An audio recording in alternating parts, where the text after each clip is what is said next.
You hear me?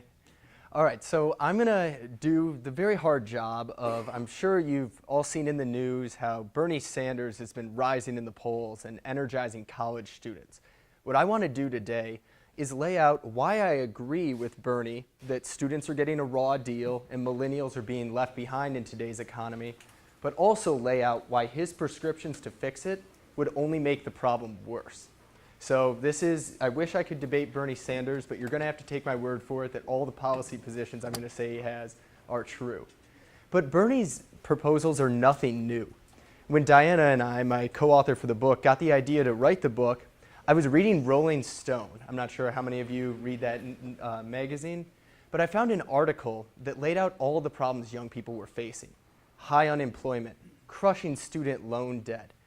They're not buying houses. A lot of them can't find work. All these problems. Then the author laid out his solutions. First of all, make everything publicly owned. Take away private land ownership. Second of all, guarantee everyone a job. And if they don't want a job, guarantee them an income.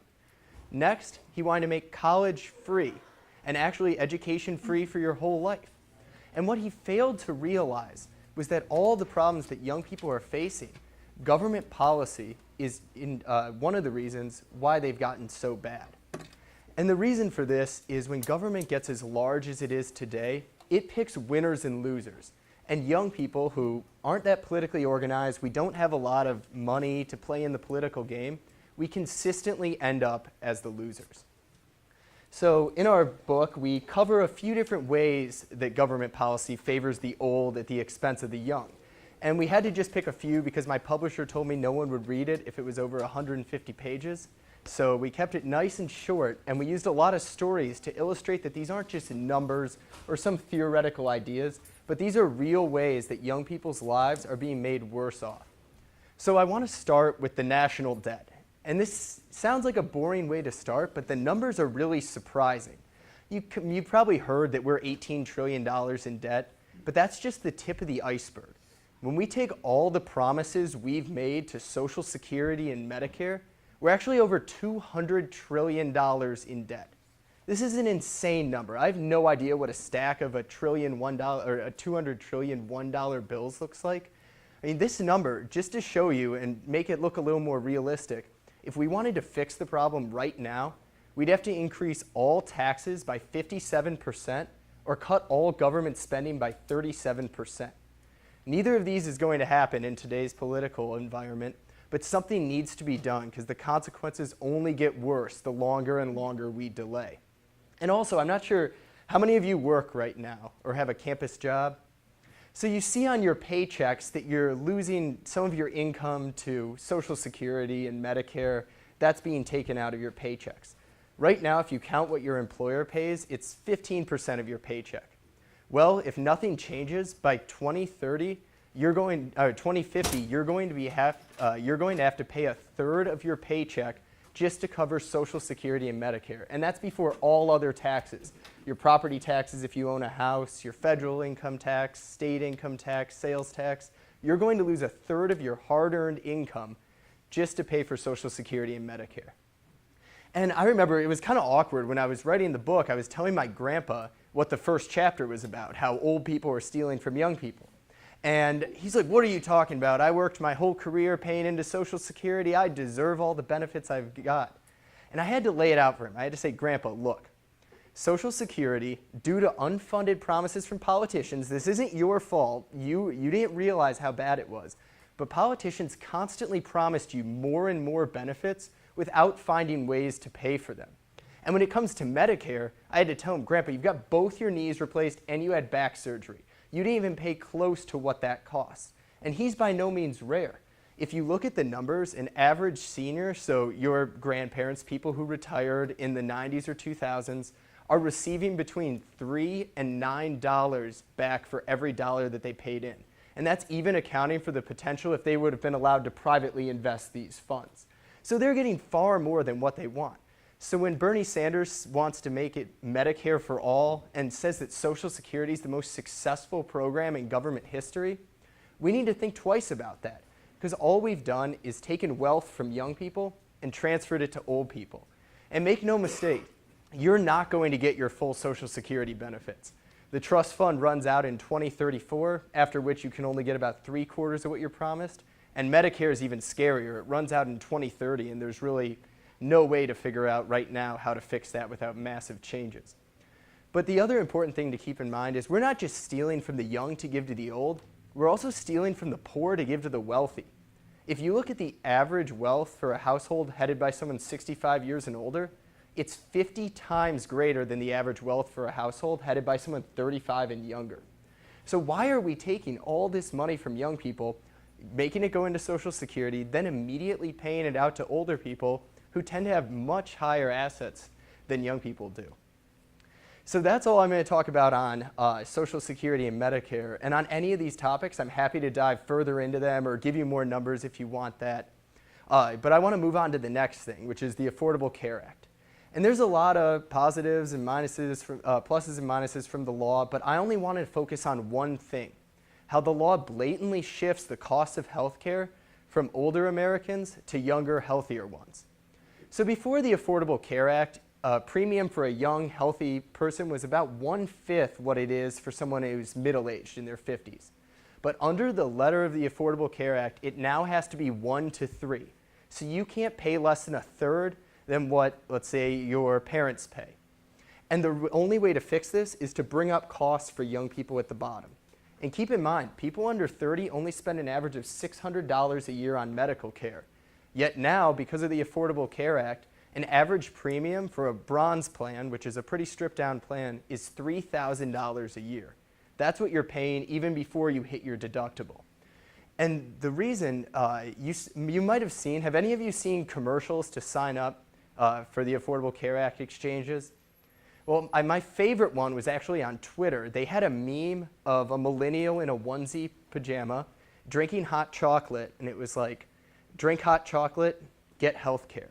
They're going to these insane lengths, even showing people partying and calling it brosurance and things like this, all to try to trick young people who are known as young invincibles because they're healthy and don't need that comprehensive of health insurance, into signing up for the law to keep premiums down for older Americans. And in the first year under the Affordable Care Act, a premium for a 27-year-old male shot up 91%.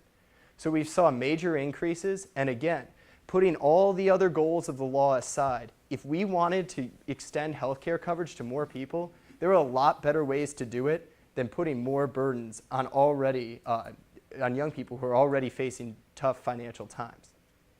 So that was the first part of Diana and my book, where we focused on entitlements and health care, where you're paying for older people's entitlements. The next part, I want to move on to education. And first, we'll look at K through 12. So this is actually one of the areas I'm the most optimistic about, because even though since the 1970s, the US education system has really stagnated, we haven't seen our outcomes improve really at all, where the rest of the world has shot ahead of us, we're seeing more and more school choice.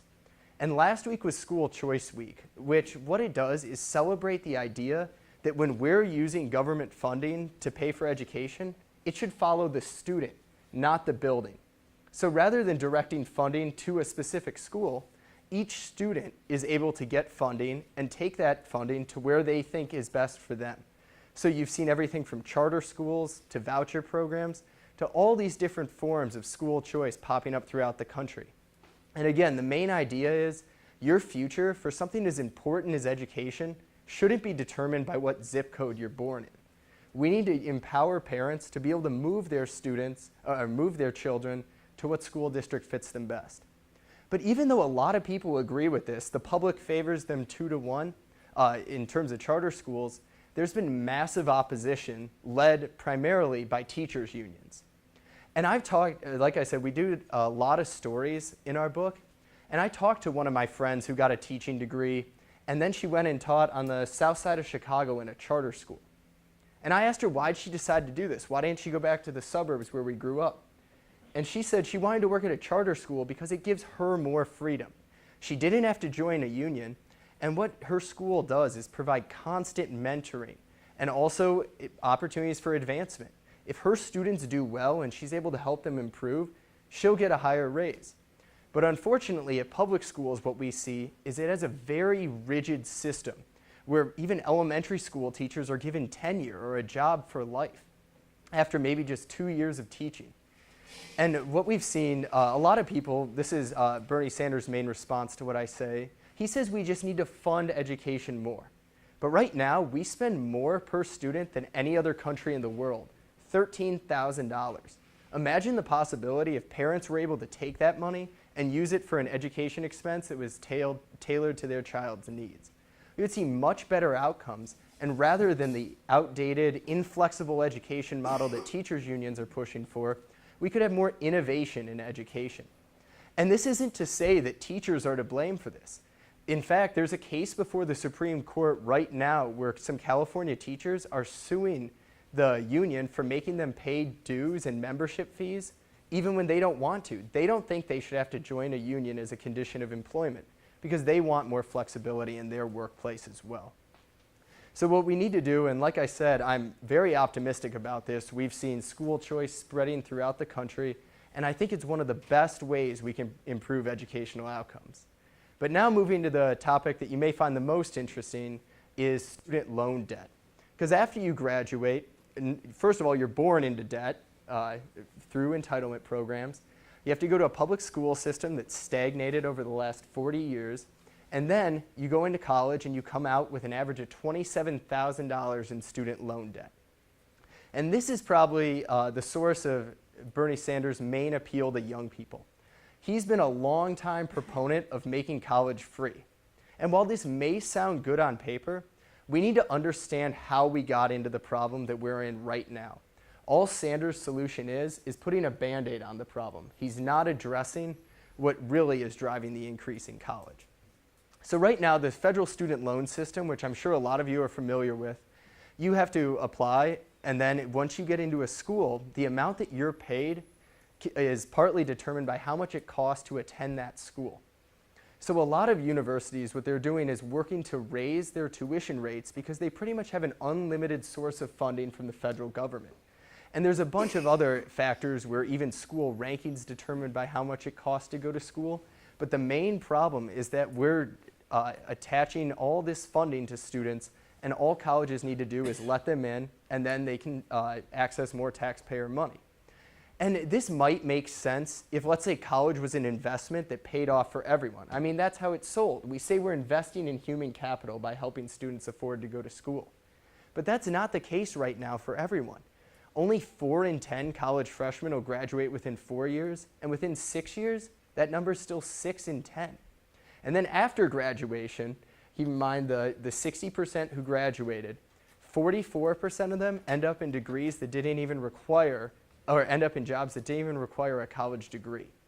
So the idea that we need to push more and more students into a 4-year university program right out of high school doesn't seem to make much sense when all they come away with is levels of debt if they're not able to graduate. And to show this, you would think that if a student owed over $100,000 in debt, they would have a much higher default rate than someone who owed under $10,000. But it turns out it's exactly the opposite. The default rate for people who owe only a little bit, under $10,000, it's actually twice as high as the rate for people who owe over $100,000. And this is because if you go to school and then you have to drop out, maybe you weren't ready or the program didn't fit you right, you're still responsible for paying off that debt, and you don't get all the earnings premiums that come if you end up graduating. So what I think we need to do is look at the current system, which is $169 billion a year that we're pushing into colleges, and stop adding to it. Because it sounds kind of counterintuitive that the more we try to help students, the more it pushes college out of reach. But this is the conclusion reached by the US Treasury Department, the New York Federal Reserve, and many academic economists. Yet no presidential candidate right now is pointing out the main source of the problem. Any attempt to make college free or debt-free is missing it. And I should point out that Sanders' plan, the vast majority, over 70% of the money would go to upper middle class families. So what making college free does is really, it's a giveaway to higher earning families. And you would think Sanders, a strong proponent of a more equal distribution of income, wouldn't want to take money from normal taxpayers to help wealthier families send their children to a better school. So while college debt is indeed a big problem, There are some ways to fix it, and I think there's a lot of promise in higher education. If we look towards the future, more online learning is allowing an individualized environment. And just think of what you learned during school. There's a lot of times that you can't replace the face-to-face interaction with a professor, but there are other classes where maybe you don't need to be paying thousands of dollars to go to a class that you could pass online. So the more options that we give people that have the potential to drive down the cost of college, I think it's the better. So the job right now of policymakers in Washington is to not stand in the way of this progress. And another promising development is the rise of so-called human capital loans. So what you would do, it's also known as income share agreements. Let's say you work with a financial institution and they'll pay for your school in exchange for, let's say, depending on what major you pick and what school you pick and your past academic success, maybe 7% of your income for the 10 years after you graduate. So you don't actually have any student loan debt, they have a claim on your future income. So if you hit hard times and you can't find work, like the 44% of college graduates who are working in jobs that don't require degrees, you don't have to pay back as much.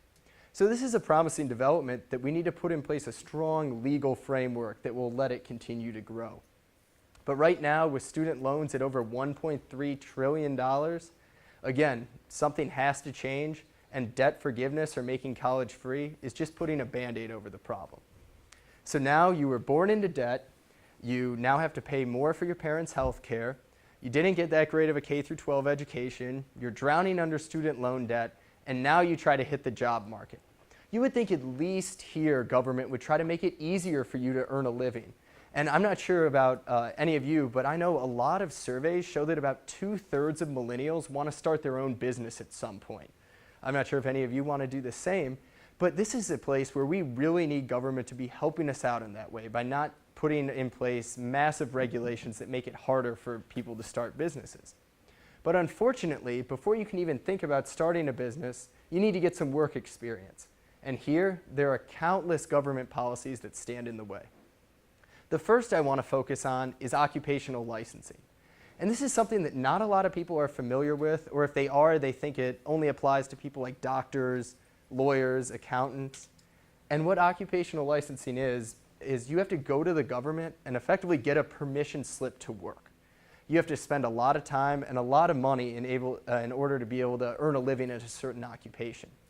But back in the 1950s, it was about 1 in 20 workers needed to do this. Again, people like doctors, lawyers, accountants. But now, 1 in every 3 American workers needs a government permission slip to work.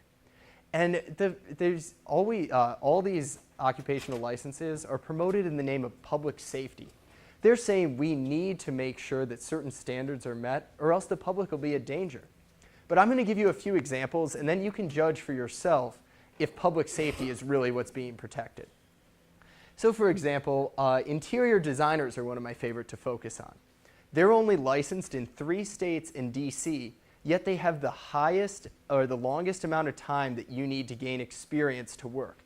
It's 6 years on average that you have to go through government training before you can become an interior designer. Again, I don't understand how if they're only licensed in 3 states and DC, how the other 47 states manage to survive, outbreaks of mismatched drapes or ugly pillows and all these other things that unlicensed interior designers pose a danger from. And I should point out, I said DC licenses them, and people have been actually fined or lost the ability to practice interior design for going there and practicing it when they don't have the license. Yet when President Obama moved into the White House, he hired an unlicensed designer from California to design the Oval Office. So if an unlicensed interior designer is safe enough for the most protected man in the world, I think he's safe enough for the rest of us as well. So how about another one? Let's look at florists. Florists are only licensed in 1 state, Louisiana. And there, the pass rate for the Louisiana bar exam, which is what you need to become a lawyer, is actually higher than the pass rate for the Louisiana florist exam. So it's easier to become a lawyer in Louisiana than a florist. And the reason for this is the people who are putting on the florist exam are established florists who want to keep out new competition. And this is a theme you see throughout all of occupational licensing. Established practitioners are able to get together, say that they need certain standards to keep the public safe, and then erect barriers around their industry so that no one else can get in. This harms competition, it reduces opportunities, especially for young people, and it raises costs by about 15% on average for licensed occupations versus unlicensed. And another example I like to point to is something that's licensed in actually every state, which is barbers. So barbers, in 10 states, it takes over 4 months to become licensed. Yet in Alaska and Iowa, it takes under a week. So I don't know, have you noticed an epidemic of ugly men's haircuts in Alaska and Iowa? Why, if it's safe enough for barbers to begin working after 3 days in Alaska, do other states need 4 months of this training? You see this throughout the economy, and thankfully, President Obama in his last budget actually made it a priority for the federal government to come up with a way to make states reform their licensing laws.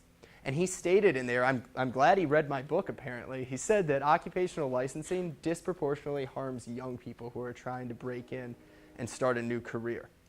And just think of, how many of you have ever taken Uber before? Anyone? So Uber, one of the reasons that it was able to rise so rapidly was that the transportation industry was protected by licensed taxi drivers, where they even needed things like medallions, where you had to buy an expensive thing just to be able to operate a cab.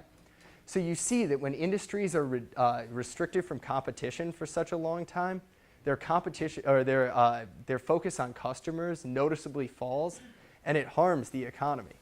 So that's with occupational licensing. I think it's one of the easiest ways that we can try to correct this because it makes no sense. And to just show one more story about how this disproportionately affects young people, I want to share the case of Christian Alf. He was an Arizona teenager, and I guess he was pretty entrepreneurial because there was an epidemic of roof rats in his community. I don't know if any of you are from the Southwest, but apparently roof rats are a big problem there. They dig holes in your roof and cause all kinds of problems in your house. So Christian was looking around his garage, and he noticed that he had a chicken wire, a staple gun, and a ladder. And he thought, if I can just get up on someone's roof with this, I can cover the holes, and maybe it'll get rid of the rats. It turns out this worked, and business was booming, and he was able to charge $30 for each time to go and do this. And everything was going great until the government showed up. It turns out the licensed pest control workers sent word to the police, and they went to Christian's house and told him he had to stop practicing unlicensed pest control, or else he had to get an expensive license, which would take at least 2 years. But one problem, Christian wasn't handling any chemicals or any dangerous objects that you could argue that he needed a pest control license. Again, all he had was a staple gun, chicken wire, and a ladder. Thankfully, a legal defense firm, the Institute for Justice, was able to come to his help, and the Pest Control Board stepped down. But unfortunately, though, throughout the rest of the economy, just think of how many thousands of would-be entrepreneurs have their dreams crushed because they can't spend the amount of time and money to get a license. And the next topic I want to focus on is the minimum wage. And I think this is one of the most contentious issues in both economics and the current political debate. Bernie Sanders is a strong proponent for a $15 an hour federal minimum wage. So this isn't just on the state, where we've seen some cities push for a $15 an hour wage, or New York State push it for certain types of workers. He wants every worker in the country to be able to earn $15 an hour. And the reason for this is he says no one who works full-time should have to live and raise a family in poverty. And why I can't imagine how difficult it would be to live on a minimum wage of $7.25 an hour, which is the current rate, much less raise a family on it, it's important to keep in mind that people like that are the very rare exception to the rule and not the norm. Instead, two-thirds of minimum wage workers work part-time, and half are under the age of 25. And the most surprising stat I found is if you look at minimum wage, families with a minimum wage earner, their median annual income is $53,000 a year. That's right in line with the US average. So what you're doing when you're raising the minimum wage is you're increasing the cost of employment. Some people will be able to get a raise from it, but other people, especially the young, those who maybe don't have a lot of work skills yet, are going to be cut off of a valuable opportunity to learn more from working. I know when I got my first job washing dishes at a Thai restaurant, I wasn't even worth the $5 an hour I was being paid under the table in cash. There's no way if the minimum wage was $15 an hour that an employer would have taken a chance on me, an unproven 15-year-old, when they could hire someone who had lots of experience and at $15 an hour.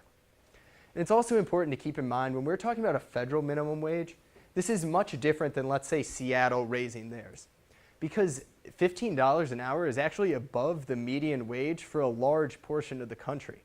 So you'd be raising the minimum to the median wage at some places, and some people, including Bernie Sanders, want to argue that you wouldn't see any job losses. If that's the case, then why not raise the minimum wage to $25 an hour, the average wage for the US? You're obviously going to get some job losses and some people will get raises. But my argument is that's not a trade-off we should be talking about when the side effect is that young people are losing opportunity to gain work experience. So I guess I've laid out just a few different topics on how government is working against young people's interests. And believe it or not, even though there's a lot of problems, I'm slightly optimistic. And the reason for this is that young people have a different view on the economy than previous generations. As I said, 2/3 want to start businesses, and if we can unlock that entrepreneurial potential, I think we can get the American economy to be as dynamic as it's ever been. But the problem is, even though young people have entrepreneurial dreams, they're not following through on them. Less than 4% of private businesses are even partially owned by a person under 30, and startup rates for young people are at their lowest records ever recorded. So we need more. We need a further embrace of sort of like hipster capitalism. I was up in New York 2 weeks ago, and I saw a place that sold pickles, just pickles, for like $10 a pickle. This is the kind of entrepreneurship we need. I mean, obviously, he saw something in the market that I didn't, but people want to start their own businesses, especially young people, and we need to pare back the regulations so that people are free to do that. That's the only way we're going to dig ourselves out of our massive $200 trillion entitlement debt and also be able to pay off our student loans. But it should be important to keep in mind that right now, it's very hard to start a business. Just to give you an idea, the current federal code of regulations, which is ignoring all state and local ones, is 175,000 pages long. I wouldn't suggest reading it if you haven't had to look at it yet. It's very boring, but it's not just legal rambling. In those pages, there are over 1 million commandments from Washington. And the way to get to this is looking at words such as must, cannot, or shall. Every time the government's telling an entrepreneur or a business owner that they cannot or have to do something. How can we expect anyone to run a business, much less start one, when they have to figure out which of these million commandments from Washington apply to them? And also, it's important to keep in mind that young people who have much lower levels of wealth are disproportionately affected by the costs of regulation. Economists have estimated that low-income earners, their share of income that they have to pay to regulations is about 6 to 8 times higher than that of high-income earners. So regulations are making us pay more and holding back opportunity. But the solution, in addition to making the economy more dynamic and trying to restore entrepreneurship to the economy, is also young people have to get more involved in the political process. I mean, old people, they take voting as a job. Young people, though, have a turnout rate that's 30 percentage points lower than retirees. So because we don't have a lot of money, we can't play the political game with campaign contributions. We need to be able to organize. And a lot of people, when I give this talk to older groups, they say, oh, young people are just lazy. They don't care about anything. That's not true. Look at what young people have been able to do with things such as marriage equality or the current push for even fossil fuel divestment. If we could get young people as excited about restoring economic opportunity as they are from having their universities divest from fossil fuels, we will see change very quickly. Because even though I've painted this in a lot of times as older established interests versus young people, this isn't a generational warfare. I don't know, I can't find any grandparent, I don't know about yours though, who wants their grandkids to have a worse life than they did. And no politician is standing up on the stump saying, I want to take away opportunity from young people. Rather, a series of government programs have all come together to create a systematic betrayal of America's young. And we need to hold politicians accountable for this and work to restore a better future for our economy. But I'm happy to dive further into any of these issues. If you can think of any other ways that you think the government's working against you, or if you want to push back against anything I said, I'm happy to take those as well. And also, if you have any questions about working in DC, afterwards I'll be out there at the reception and I'm happy to answer those for you as well. I have the first question. I actually feel a lot better now because I thought I was getting taken advantage of. I realize I'm taking advantage of you guys now because I'm getting old. But I guess, that aside, it does seem that the last couple of election cycles, we do see a lot more involvement with young folks. The idea that you have to pay your way in to make a difference. Certainly, President Obama benefited from a lot of youth involvement. Bernie Sanders is as well. You see the young Rand Paul had a strong young following. He stepped out today. But it does seem that money doesn't play the role it used to. I don't know if you agree with that, but there seem to be a lot of opportunities for the youth to get involved in politics. But really, I'm interested in your thoughts on that. But then part B is how do we know that if we vote for one candidate or a policy that we actually get that? It does seem that a lot of the issues that you mentioned just seem to have a life of their own and they go on regardless of what's going on the political side. What can we do on the individual side to address some of that? Well, the good news is that social movements do have a lot of power, and if money was all that mattered, Jeb Bush would be the front runner right now in the Republican nomination rather than one of the backbenchers. But it's also important to keep in mind that when you're asking politicians to fix your problems, they're not going to be always looking out for your interests. Again, it turns out that entrenched interests, people who are established, have a lot more influence. So the key is to get government's hold on the economy to loosen a little bit, to give us some more freedom. I mean, think of, again, what an entrepreneur has to go through to be successful right now. What we need is more to expand opportunity so that more people can do that, so that more people can become Steve Jobs, so we can have more Ubers created. And a reason that I talk about that I'm optimistic is now 2/3 of millennials think that government is inefficient and wasteful. When President Obama was elected, only 40% did. So we've realized that as government's grown larger, it doesn't always live up to its promises or its good intentions. And another stat that I found that was really interesting is only 18% of young people think that regulations primarily protect public safety. And I call this the Uber effect. When you have a regulation hit so close to home, when you have a great service that's very convenient and affordable, and all of a sudden government gets in the way of it, you can realize that it's special interests that are being protected, not public safety. So now we just need to make that connection to the rest of the economy and realize that we're as smart, as talented, as deserving of success as any past generation. We just need the government to stop standing in our way and holding us back at every step.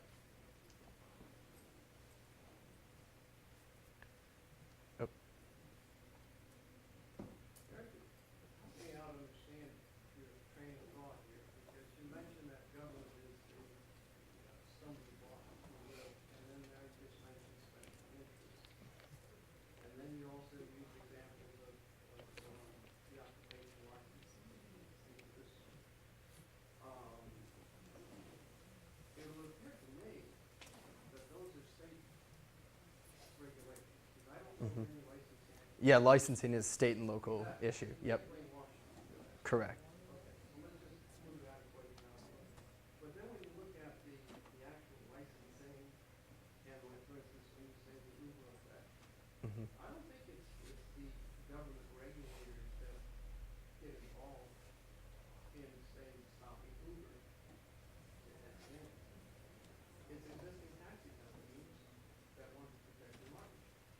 Well, correct, but regulators, what they do is they're following the will of the taxi companies. Taxi companies can't stop Uber on their own. They need the power of government. So the problem doesn't seem to be the regulator itself. It is the government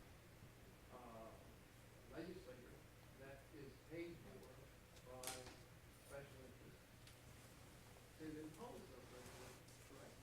Well, if we look, for example, let's look at the Department of Labor. This is one of the main areas I focus on because the Department of Labor is trying to do everything it can to really make entrepreneurship more difficult.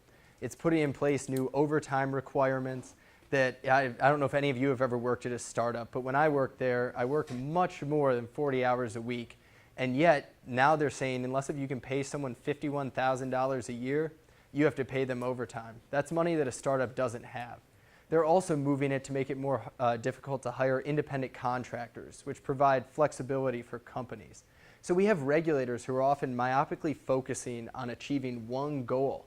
And rather than doing what I suggest, which is most regulations, we need to think about how does this affect new entrants to the economy? How can we help people get to work and help them gain more experience? Instead, what they're doing is looking after something that the legislature told them to do, and then they're taking that to another step and not considering the associated costs. Let's go back to the original aspect of your main thesis, which is government is in the way, but it would appear that it's just me. I mean, I know from my personal experience, when I ran a restaurant, I would not want to have a vendor selling stuff, food outside of the restaurant on the public sidewalk, correct? Well, that's true. A lot of restaurants don't like street vendors for food or food carts. I'm not sure if you have any food carts down here, but we have quite a few in DC, and I really enjoy them. But government's been working to crack down on this because restaurant owners don't want them, don't want the additional competition. But it's important to keep in mind when we're looking at things such as licensing to keep people safe, again, behind this, it seems as if regulators don't realize that Google reviews or Yelp or Facebook or any of these new services exist. Think about it. When was the last time before you went out to eat that you went to a government website to see a restaurant's grade on its food safety inspection? No, instead, you go to Yelp and you see or you ask your friends over your social network of what do you think of this place? Consumers have more power than ever in terms of information being in their hands. I think regulators need to wake up to this new reality, and rather than putting in place more and more commandments on small businesses, entrepreneurs, and corporations, realize that consumers are better able to protect themselves than ever before.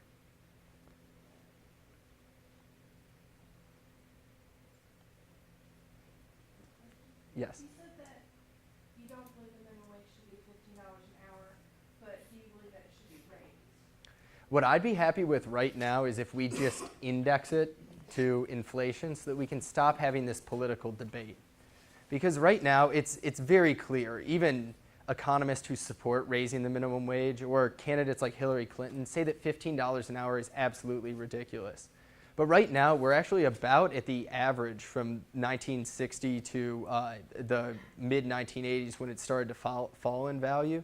So if we could just index it and be done in terms of the federal minimum wage, I think that'd be better than the current alternative, which is more and more lawmakers wanting to raise the minimum wage to a level that's really unsustainable. So I'd be happy to take it away as a political, concern, as some other countries have done. And also, if we're going to have minimum wage increases, as I said, it's better for state and local governments to do it, because not only can you move out of there, but also it's easier to undo than a federal minimum wage. So I think even calls for $10.10 an hour, that would be extremely high by historical standards. And $15 an hour would be the highest rate in the entire world after adjusting for purchasing power parity. The highest right now is about $12.40 an hour in France. So we're really getting into completely uncharted territory. And we don't know what the effects would be, but I am sure that young people would end up losing work opportunities. Yes? Okay, so I'm sure you know that tipped employees, especially in the restaurant industry, do not make the minimum wage. They have their own set minimum wage. What happens to that minimum wage if they raise federal minimum wage? So that you're talking about the tip minimum wage, which is $2.13 an hour. That hasn't increased in, I can't remember how many years, but it's been a while. But one thing to keep in mind is if you look at Bureau of Labor Statistics data, you can see that waiters and waitresses actually make pretty much more than average. So there are certain ones that only make the actual minimum wage because no employer is allowed to pay you only $2.13 an hour. If you say, for example, don't get any tips during a shift, they have to pay you enough to bump you up to at least the federal minimum wage.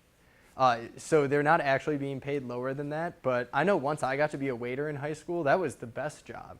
So I don't see much of a problem with the tip minimum wage being how it is now, given that employers have to make up the difference if you don't hit that level. So raising it would just pass cost of food onto consumers. And also, I think when you're already getting money in tips, getting also the $7.25 an hour, or let's hope that we don't get to 15, but $15 an hour on top of that, that would make being a waiter probably pay better than working in policy in DC. So. I've got a question. Yes. Doesn't some of what you're talking about have to do a little bit with population? I'm one of the baby boomers, so the largest population up until recently were baby boomers. Now we're getting a boomerang effect in a sense where baby boomers created some of the most robust economy this country's ever seen.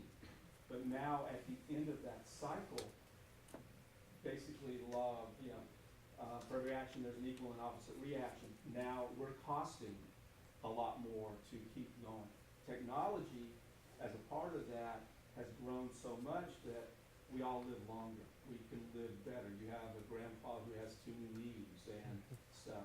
So those huge costs of being able to do that for this large part of the population ends up creating some issues on the backside. And as a part of that, don't we see part of the problem with younger people getting jobs because we are so far in debt? It benefits the government in a way to keep older, higher wage earners working because they pay more taxes, as well as if you took everybody and got them out of the workforce, put all young people in making half to 2/3 as much, your tax base goes down.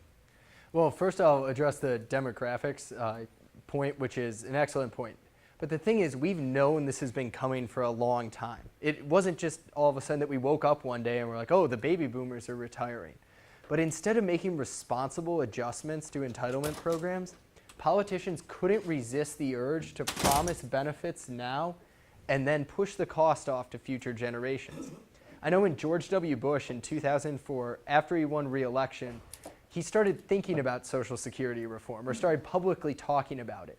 The AARP and other interest groups attacked him so much that his own party wouldn't even stand by him. So this has become really, truly the third rail of American politics.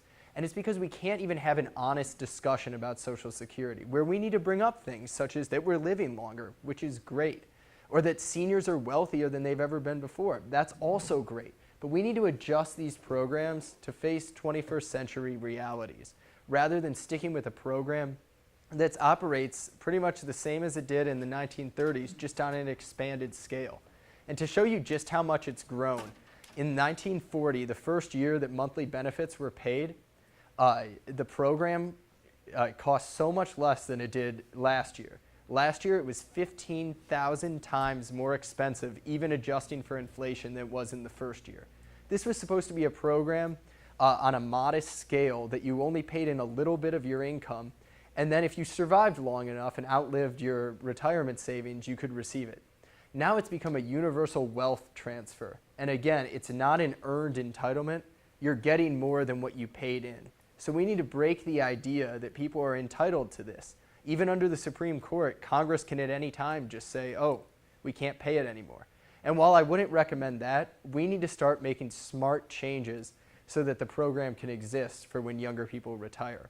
Especially if it is, as Sanders says, the greatest program in government history.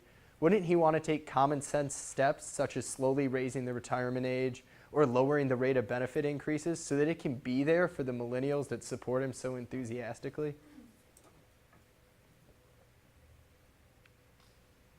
I guess along that, yeah. Doesn't raising the retirement age, though, keep younger people out of the workforce even longer? I mean, isn't that a little bit of a counterproductive idea? Yeah, I guess I just don't view it as a set amount of jobs in the economy. I think once we can get the economy growing more, there will be more jobs. It's not as if every person who's over 65 who's still working is taking a job from a teenager. They do a lot of different work, but also I would say if we could get the economy growing, there's enough jobs for both of them. And I should point out, you're exactly right that older people are working longer. They have a higher labor force participation rate, which means you're either working or unemployed, than young people do. And young people now, only 55% of 20 to 24-year-olds are participating in the labor force. That's its lowest level by far ever, and it's not accounted for by more people being in school. So something's happening where young people now aren't going and gaining work experience. And I'm sure, as any of you know, you learn more by working, all the soft skills that you need, than you do in a lot of your classes. So getting to work early and encouraging more young people to be able to gain experience is something that we need to do. Does that 55% include people not looking for work, or is that? No. So What's even higher? for For that age group of not actually working, is probably actually higher if you can count people that maybe didn't finish high school and didn't even go look for a job. so they would count in the 45%. Yeah, that's what I meant. Sorry. Yes. Sort of on the follow-up, because like you mentioned, the older people are making more money and so forth, right? Why is there a cap on Social Security? That's a great question, and I wish I could find one of my friends on the left who would agree with me that we need to cut Social Security benefits for people who retire wealthy. Because right now, you're going to get your Social Security benefits even if you're Warren Buffett. So I brought this up at a hearing for the House Budget Committee, and I couldn't find any of the Democrat members who would agree with me that Warren Buffett shouldn't be able to get Social Security because he doesn't need it. Well, the problem is, and I had people tell this to me later in a debate I was doing with the Progressive Policy Institute, was that if we take away benefits for people who have a lot of wealth when they retire, it shows the system for what it really is, a tax and transfer system, not a true earned entitlement system. So I'm totally fine with taking away benefits from higher income earners if we can use that as another way to maybe raise the retirement age. Because if what we truly care about is keeping people out of poverty, why should you get money just because you're old? Especially when older households have 50 times the wealth of younger ones. But it's not the question of cutting benefits, it is that there is a limit. Oh, the cap on Social Security income? Exactly. Yeah. On how much income, after a certain point, it doesn't matter, it's still the same Social Security amount. Yeah, if, Unlimited. well, If you do that, then the wealthy pay more in Social Security. they would, yes. Yeah, so with contributions, they would pay more, but I can't remember the exact numbers, but it would be a very, very small percent of total contributions that it would increase. It's a, Right now, the cap is so low, I mean, why, you make a suggestion of eliminating or tying the minimum wage to inflation, that should have been, there's no reason for that cap. Yeah. on contributions. I think if they can make some sort of compromise, because that alone won't even come close to fixing it, whereas small increases in the retirement age or rate of benefit increase will, if we could make some sort of compromise where we would get the program back on track, that's something that I think would be a good idea. But the problem is people are so scared to even touch an idea of not increasing or of, I guess, cutting the rate of increase in benefits that you never get to that point of the discussion. So we need to, and thankfully, actually young people, 75% support allowing some sort of private Social Security funds, which you can't even find a group of 75%, let's say, Tea Party members who would want to support that. So we realize we're getting a raw deal, and as one millennial told me in the book, they just view Social Security as another tax. They never expect to get a cent back, which isn't true. Like I said, you'll still probably get between 70 and 75% of what you paid, unless if they keep increasing the promises. But we need to realize that we're losing this money and that we're not going to receive it fully back. And thankfully, people are starting to do that.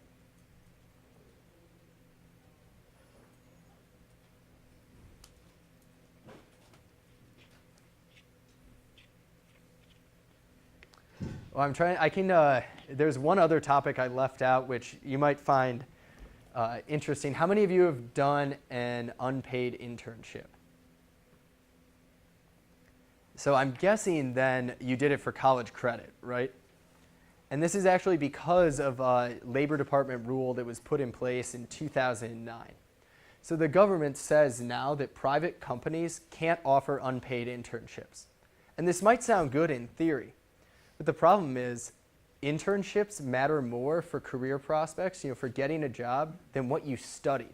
So economists sent out 10,000 fake resumes with just little tweaks on them and found that if you interned at a bank and studied, for example, English, you were more likely to get a job than someone who majored in finance at a bank.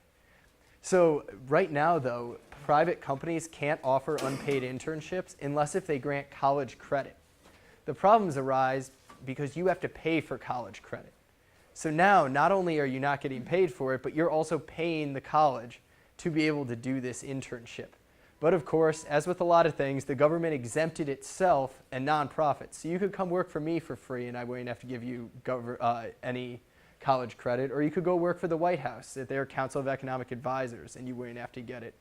But it's the idea that we're making it harder and harder for people to get their first step on the career ladder and gain the work experience that they need. So there's all these little other ways in that government is standing in the way of opportunity, all behind, I'd say all of them besides occupational licensing have pretty good intentions behind them. But unfortunately, when we're evaluating policies, we have to look at the actual outcomes and what it does to young people. We can't just look at the intentions.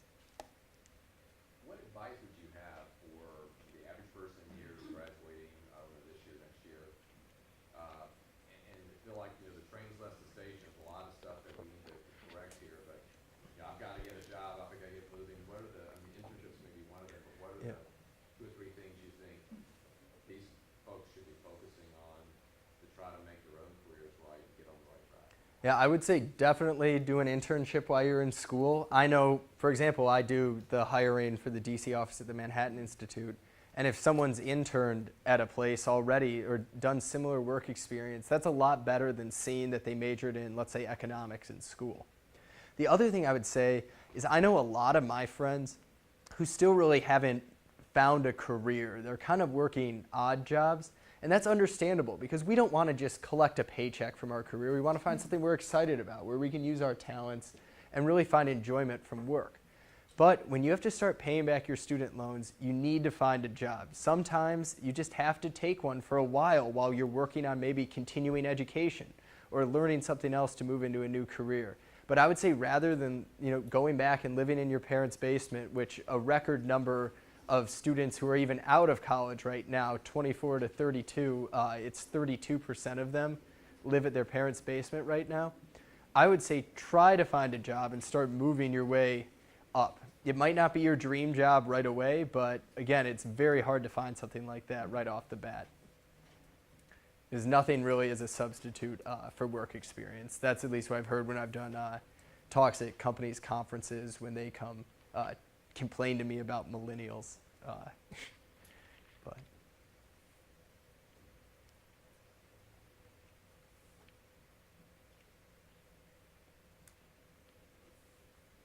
Okay, we have a few minutes left. Mr. Sitting a 2-question quota here, so those are 2 questions.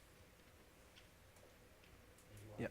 Earlier in the lecture, you said that making college free is just a mandate on solution. Can you elaborate more on that? Sure. So what we need to worry about is controlling the costs of college. I should use these stats. Since 1978, when the government first began recording records, college has increased 1,300%, the cost of college, even though over that time food costs have went up 250%. So college costs have continued to shoot up. And over that time, especially since we ramped it up in the 1970s, government aid to colleges has been rapidly increasing and now is at $169 billion a year. So until we address why we keep throwing more and more money at schools, which then they're able to raise their tuition costs, we're not going to address the problem of increasing costs of college.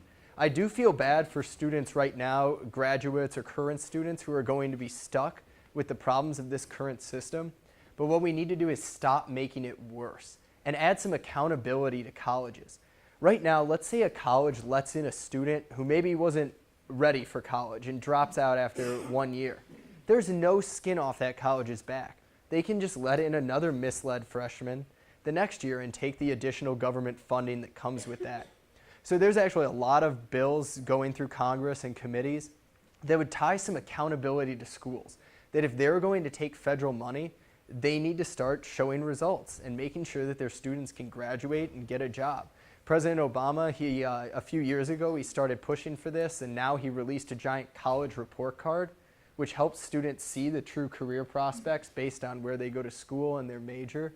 And now we have a lot of people like Marco Rubio and Mike Lee, two senators, who are pushing for more college accountability. So there's kind of some bipartisan concern here, but unfortunately the talk of free college that's going on the campaign trail is just drowning out the real reforms that we're going to need. Yes? So talking about colleges holding, or the government holding colleges accountable, if they're just holding accountable for students pushing through graduating and finding jobs, do you feel that that could lean colleges to making courses easier, pushing students into less important degrees? Do you think that could become a problem with that sort of reform? It could be, but also, as I said, the potential for income-based repayments could possibly change some of it. And obviously, this can't be a solution where we just it's not a simple one. I think that's why people haven't talked about it on the campaign trail, because free college is so much easier than explaining how government subsidies lead a vicious cycle of increasing costs of college, which then you need more government subsidies, and with students not coming out prepared. So one's just way easier, but what we need is a real discussion. Because as I said, if college is really an investment that pays off for everyone, we shouldn't have 4 in 10 students failing to graduate within 6 years. We shouldn't have 44% as an underemployment rate, which are graduates working in jobs that didn't require a degree. So we need to rethink the college system and realize we have a great community college system in the US. We have great state schools. We also have room to grow in our apprenticeship and associate's degree programs. So just going right to college after high school, while it may be a smart move for a lot of students, it's not the right move for everyone. And we shouldn't build public policy around the idea that everyone needs to go to a 4-year liberal arts school to be successful. There are a lot more ways to do that, and I'm hoping that we can break the stigma that it's almost just steps you have to check off in order to have a successful life. There's a lot more ways that you can make it and make a good living for yourself, even not going to a 4-year college right after high school. Yes? Well, you were talking about how colleges can save money by offering higher learning and online classes. Can you elaborate more on that? Sure. So there's something called MOOCs, or Massive Open Online Courses. And right now, a lot of the top Ivy League schools are offering this just free of charge to the public. And you can take a course online and just think of like the scalability. You could have 1 million people watching a course and doing an online test, and it doesn't cost much more than if you had 10 people doing it. But right now, none of these are offered for credit, and it's because the accreditation process in colleges is kind of like a cartel. A lot of college administrators who don't want to change with the changing economy are standing in the way of this. But like I said, the promises are so great, especially for low-income students, to be able to access these world-renowned professors and figure out information on their own, that I think we need to look at the accreditation process and figure out how we can help students get credit for these free courses online, or these low-cost ones. And of course, there's concerns about cheating, and obviously an online course can't replace a professor in certain instances, but it's something that we need to take in. Like, what I expect is, let's say 15 years from now, you'll probably go to college for 2 years in person. You'll be doing like an apprenticeship or an internship or something for maybe half a year, then another half a year of online courses, then more online courses to continue learning after you start working. We need to kind of move away from the model of going outside the world for 4 years and rather make education something, now that we can with technology, a lifelong process where you're continuing to learn and advance your skills. And yes? How these programs seem like they're not working like you were saying. Do you think if we got rid of them altogether, like requiring health insurance, maybe go to medical savings plans or something like that, instead of paying $3,400 a month for insurance, they're saving that money when they actually need it, and they end up having a lot more money. Couldn't that lower the cost of health insurance if we had to pay for our own? Yeah, and the thing, like I said, if our goal is to expand insurance coverage, and keep in mind the Affordable Care Act, even by 2021, there's still going to be 31 million people uninsured in the US. So it didn't even do that good of a job of expanding insurance to everyone. There's a lot more low-cost ways to do it. And we've seen this in areas, Singapore has a catastrophic plan that everyone, let's say you get hit by a bike, you're covered by that. But then you pay for things that really you don't need insurance for. Think about it, you don't get insurance for your car for every time you need to fill up with gas, because that's a expense that you can expect. You have to fill up with gas every now and then. So why does health insurance then need to cover things like common checkups or birth control or all these other ideas? Rather, what I wish you were able to do now as being a young person was just buy health insurance so that, let's say, if you end up getting a terrible disease, or you get hit by a bike on your way into class, or you injure yourself in an intramural soccer game, that way you're covered. That would cost a lot less a month than these comprehensive plans that most people are required to buy under the Affordable Care Act. So there are a lot more low-cost ways to extend insurance coverage than the current system, which is just shifting costs from the old to the young.